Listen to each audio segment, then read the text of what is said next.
Hello and welcome to this episode of Questioning Behaviour. This is one of our mini episodes where it's just going to be Merle and I talking about a topic we think is interesting. So buckle up and get ready to be entertained. Hopefully entertained or enraged. I'll settle for either, as long as I invoke some type of emotion with our dear listener. It's all good to me. So last episode we actually talked about, as a PhD student, the need to network and go to conferences. And in today's episode, we're actually going to talk about something that's very much aligned with this, and it's about the need to go beyond the PhD, or the fact that doing a PhD in and of itself is not enough. Which, given that I know some PhD students work like 60 to 80 hours a week, is most definitely not the message that you want to hear, especially not from a PhD student who doesn't work 60 hours a week. I'll admit to that. But it's but before you start throwing rotten tomatoes at me, hear us out, please. It is a bit disheartening to have that said out loud, but yeah. I think there's a lot of truth behind it, to be honest. I mean, when we think about what is the PhD, it's a very specific training program that's training you for a very specific job, which is a job in academia, particularly a job in research. And when we think about what type of skills are valued in research, are they always the skills that are valued when you're being a practitioner? I'm not sure. But let's talk about it. Yeah. So what do you think are the sort of the main things that the PhD doesn't teach you that are relevant outside of the PhD? Oh, that's a really good point.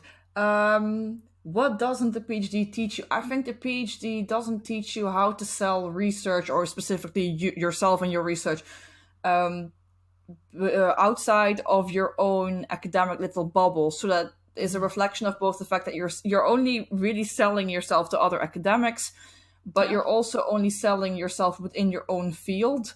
And within industry, I mean, obviously industry and academia are still very, very different, although it probably would be best if they weren't so different.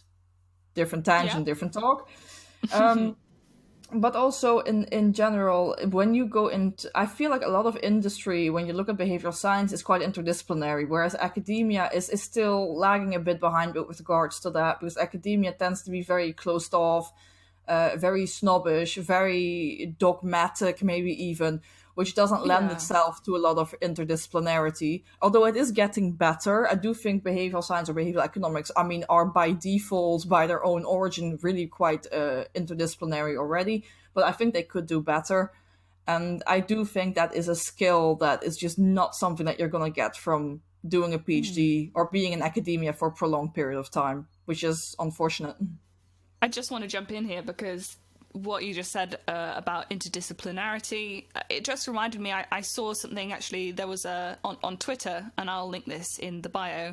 I can't remember the Twitter handler's name, but a research paper that's come out which has actually shown that behavioural economics has become less interdisciplinary as it's gone along. So, I mean, we can be specific and say economics as a discipline is not very good at being interdisciplinary. No, it hates it. Economics I find really rigid. Like rigid to the extent where it's frigid. Economists are not very good at playing with others. I mean, that's even within the discipline of economics, right? So we have that. And then also adding on top of that, if academics think that really the goal begins and ends with being interdisciplinary within academia, there's going to be no progress to actually trying to become more inclusive and to produce research that's in collaboration with people who are working on research outside of academia. So, I don't even know where I'm going with this, but no, I understand what you're saying. It's most definitely right. I mean, the less interdisciplinary that you are as a PhD, as a researcher in general, predominantly within academia, but even within industry, like the more niche you are, the more focused you are towards one thing, the less people will know you, unless you become like really, really famous all of a sudden. because you're like a genius who's also really good at marketing themselves. Again, marketing themselves, not a skill you really learn during a PhD. Selling yourself, not really a skill you learn during the PhD. But I think my main concern is that if you're in a PhD and you want to be an academic, like that trajectory is a nightmare. It just is. I think the current status is that you do at least one postdoc, and I use the term at least very loosely because I know people who are on their third already, because getting a much more stable position at a university, like as an associate professor, is very, very hard. And then you're going to, once you've actually managed to become an associate professor after God knows how many years of postdocing, it's going to be several more years and several really hardcore high-level publications before you even get promoted to a professor. So this is a trajectory that obviously doesn't look appealing for very clear reasons, I presume. But the thing even then is that when you're in a PhD, the chances of you publishing, and this is especially true for economics, because publishing in economics is not like a month-long process. That's like a year-long process. I do think at least. And don't be surprised if after 3 years, you still got nothing. Like you're gonna come out of a postdoc and you still have nothing published. That is not uncommon in economics. It is more uncommon in behavioral science grounded in psychology, or just not in economics. So in that case, you're looking at a shorter time frame, which is good.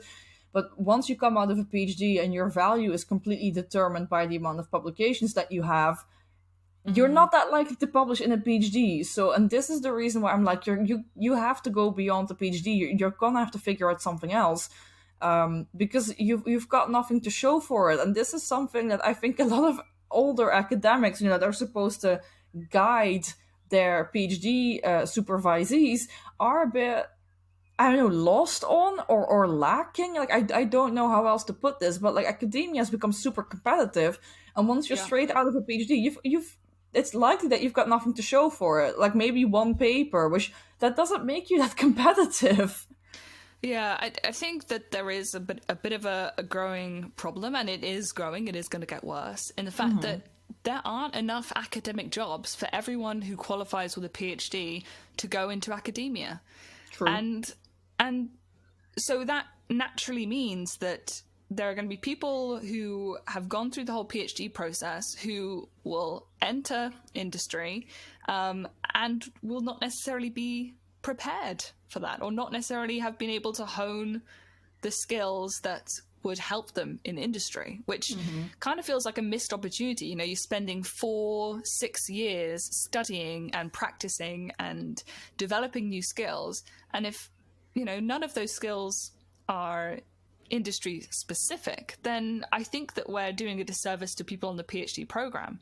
And I think it's obviously, if you are being supervised by an academic, someone who's been successful in getting a job in academia and on that very strict track, then they only really have firsthand experience of how to follow in their footsteps, which is part of the reason why I think having role models of people who've been able to get into behavioral science and behavioral science jobs through many, different pathways is really important, right? So that you can look to and see that, okay, the model of a successful behavioral science career doesn't just look like this, and if I don't go through this pathway, then I'm not really doing behavioral science successfully.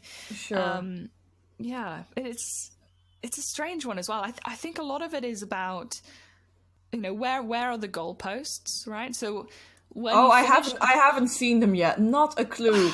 So this is actually, getting back to what you just said, like a lot of people have a very interesting, especially like if you look at really, really successful people. So look at, I don't know, Dan Gilbert, George Lowenstein, our favorite J-Lo, or G-Lo, I suppose, because J-Lo. He's not Jennifer Lopez. He's George Lowenstein, he's greatness. The Jennifer Lopez of behavioral science. Yes, something like that. Or if you look at titans in industry such as Rory Sutherland, or Sam Tatum is also from Ogilvy, also a titan, I suppose. But if you look at how they got into behavioral science, I mean, they are all a bit older than we are. No shade, but they are older. They're also male, which doesn't really help me and Sarah. Are they all white? They're all white as well, right? All yeah, that also. So what you're looking at is something that's, it's good to have these role models, and it's good to look into how they got into behavioral science, because there's some really interesting stories there. But by the time that, and this is true for my PhD supervisor as well, which is why they're just not helpful to me, no offense, is that at the time that they got into behavioral science looked very differently. And by the time, so from an academic perspective, by the time that they did their PhDs, or by the time they did their postdocs, I think actually my supervisors don't have postdocs. They just they just moved from a PhD into an associate professorship. Like, that is so not representative of what we're going to deal with. So I need like much younger role models, and I preferably also female, because the behavioral science of today is no longer the behavioral science of then, and the academia of today is not really the academia like it was back then, So, and this is another reason why, if your supervisors keep telling you, like, no, the most important thing is, to publish in high-ranking journals, that is not that feasible during the PhD. Like, the chances of you publishing during the PhD are quite low, and that's okay, because then you move into a postdoc and you do some more research, but the main focus is to get your work out and published.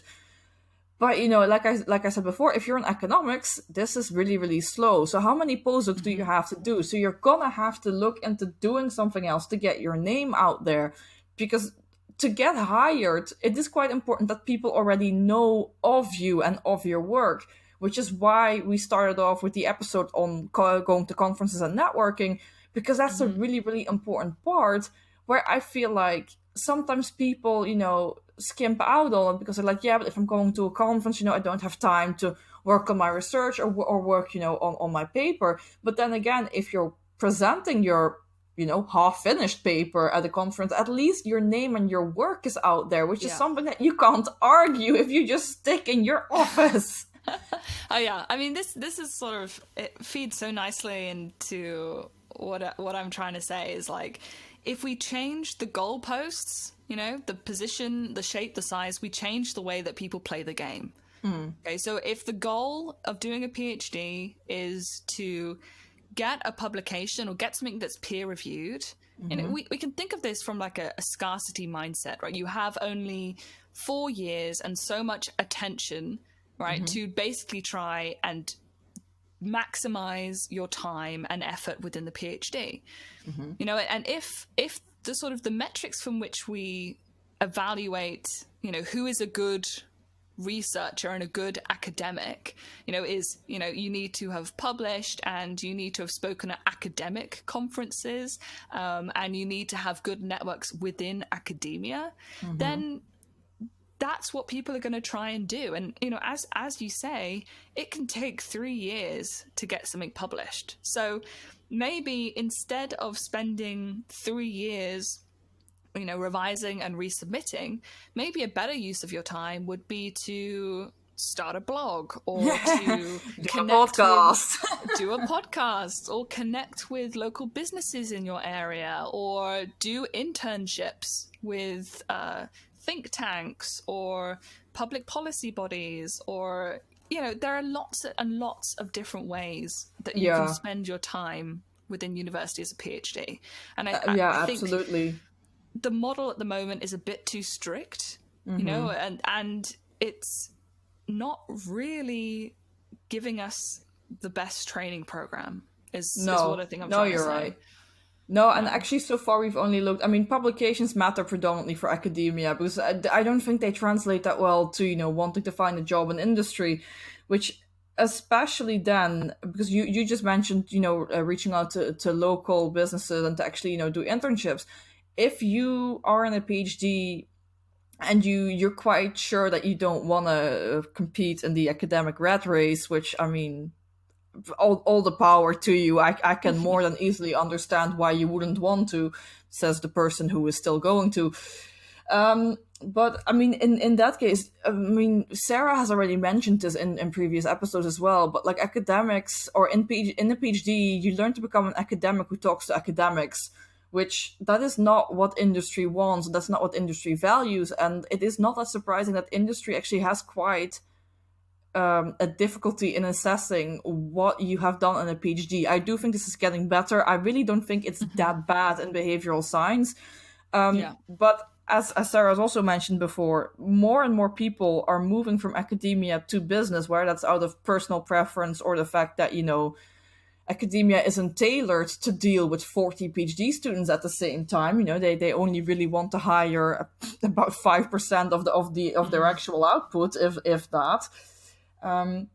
So what you're going to need to do is you need to go way beyond the PhD. If you want to go into industry, like doing the PhD itself is really not enough. And I know this sounds utterly shite, but people in industry, unless these publications are like really, really practical and like really, really business oriented, which not many of them are, because that just doesn't really get published, at least not that I've seen.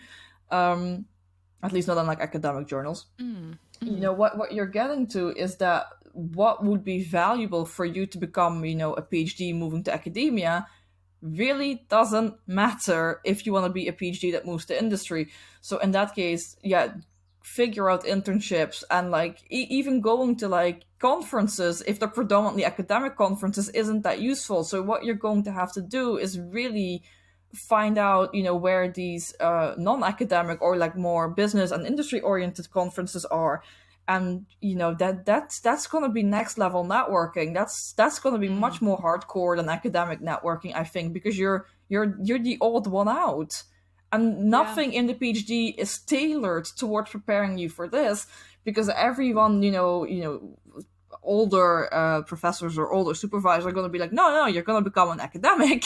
Whereas, like, I don't think even 50% of my own PhD cohort is going to become an academic. So, like, those times have passed. I think the system needs to, like, catch up to that. The ivory tower is crumbling. Well, I mean, I think there are... how should I say this? I think there's a lot of value to what you can learn for a PhD. It's basically training you in sort of skills of how to do research, and there are very strict ethical considerations which I think are important. How to structure and design solid scientific empirical work, which I think is extremely valuable. And there is potentially a lot of crossover between what you learn in the PhD and in industry. I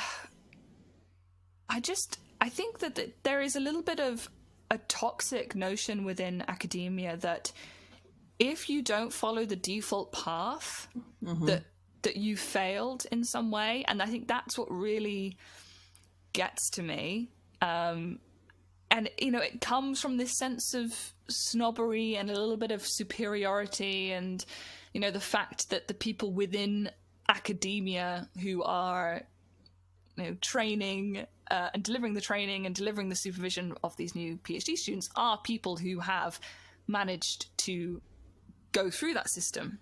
Yeah, but not to be disrespectful to anyone above the age of 40, but, like, if you become a professor in this day and age, it is a bit more impressive than if you did then. Like, I'm sorry, but we've got like 15 times the amount of competition. If you become a professor now, that's impressive. And probably it's only gonna get worse. So, 20 years down the line, if hopefully I might be a professor, pray for me. Then, the next generation, which I might be supervising, it will be more impressive if they become professors. So all this snobbery is like, nice and shit. I mean, it's not really nice, but like it is kind of not really founded on principles that I really adhere to. And again, if you're an older academic, I mean, disrespect. I'm not denying that you've put in a lot of work. I'm not denying whether you're clever or a good academic or whatever.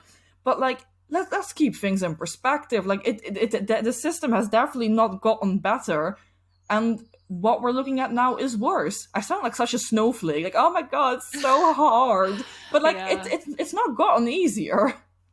Well, I'm not sure how much I agree with that it was easier back then. I think the world was different. I don't know how much I agree with that. But what I do think that I agree with is that academia needs to evolve to survive, you know, and part of that and evolution, it is very hesitant to do so. It is, you know, it's an institution, it's a closed institution, and the people at the top of that institution who could change things benefit from the way that the system is, so don't really have an incentive to do so. I think it's quite difficult to change the system, especially academia. Then there's lots of factors that go into that. But what I do strongly think is that we need to get rid of this toxic notion that if you want to go into teaching or you want to go into industry, that you are worse or that you have failed somehow. Oh yeah, that you're inferior to someone who did become an associate professor or whatever.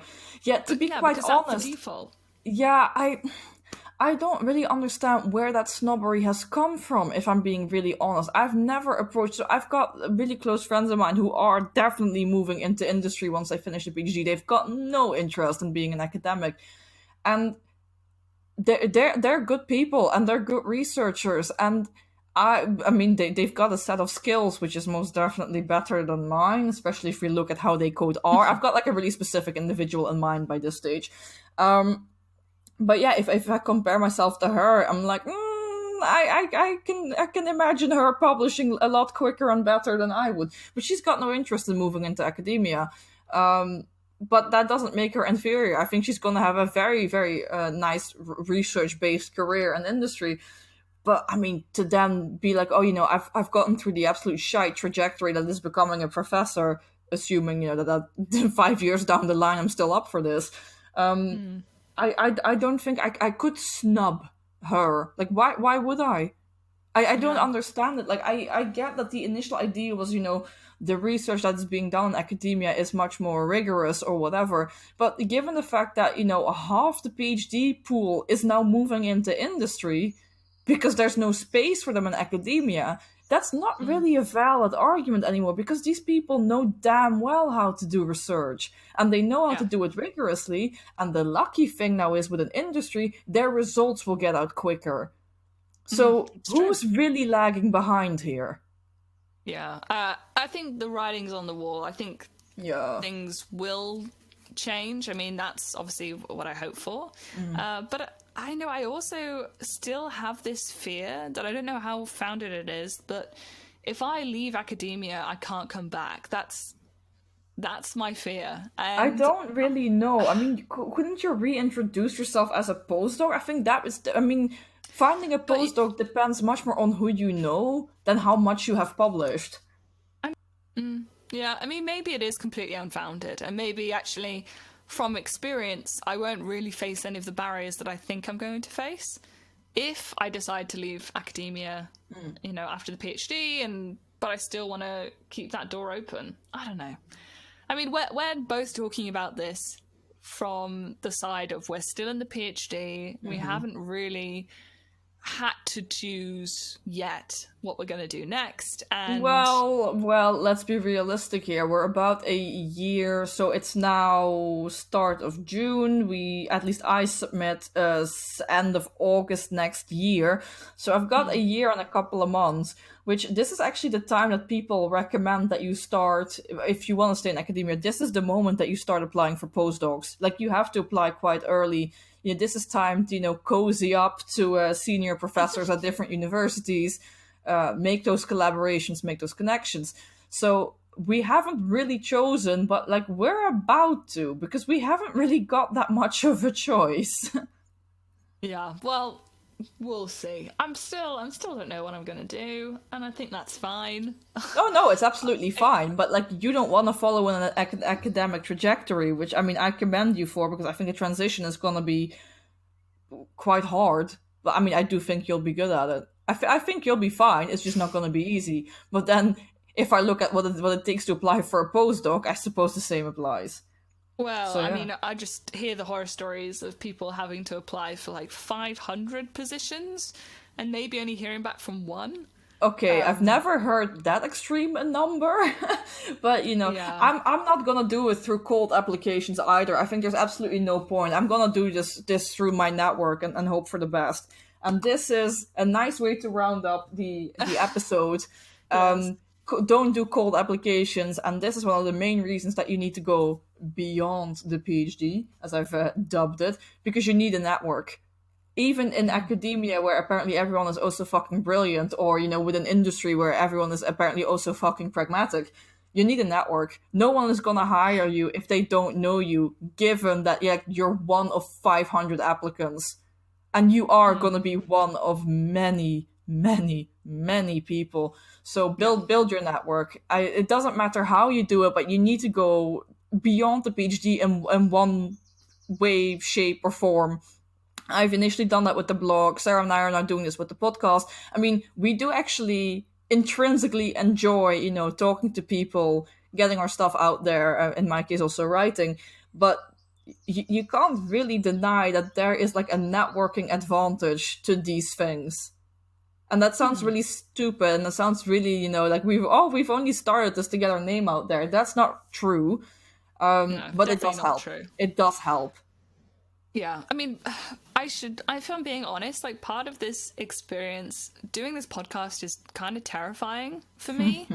And I've been trying to challenge myself to do more things that scare me in a good way. And also, I do enjoy it. I wouldn't be doing this if it was just a networking exercise, because you've already heard I'm terrible at going to conferences. I'm not very good at networking and marketing myself, but I know that I need to invest in those skills. So here we are. Yeah.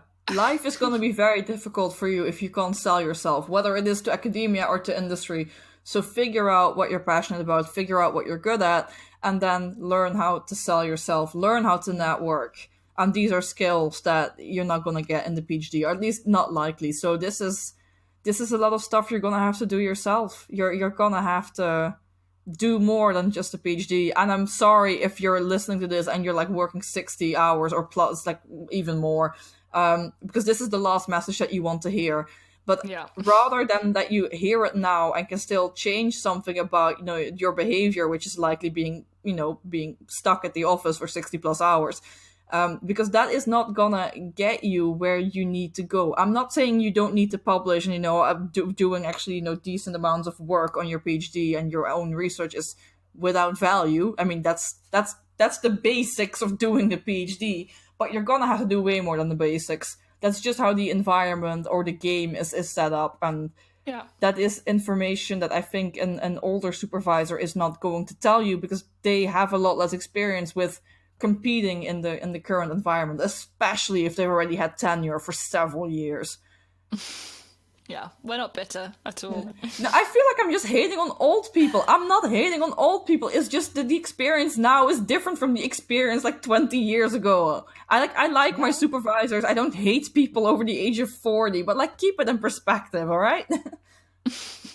Amazing. Well, I think that pretty much rounds up our discussion today. I mean, as you know, we could probably talk about stuff for hours and hours, but we promise we will not subject you to that. We promise to keep these short. We promise to keep these under half an hour. So guys, thanks a lot for listening. Again, let us know on the socials what you thought of this. If you agree with this, if you're a PhD student, if you don't agree with this, if you're a PhD student or a professor, whatever you are, let us know. We hope it was entertaining, educational, or at least thought-provoking, and we hope to see you in the next one, and we hope you have a good week.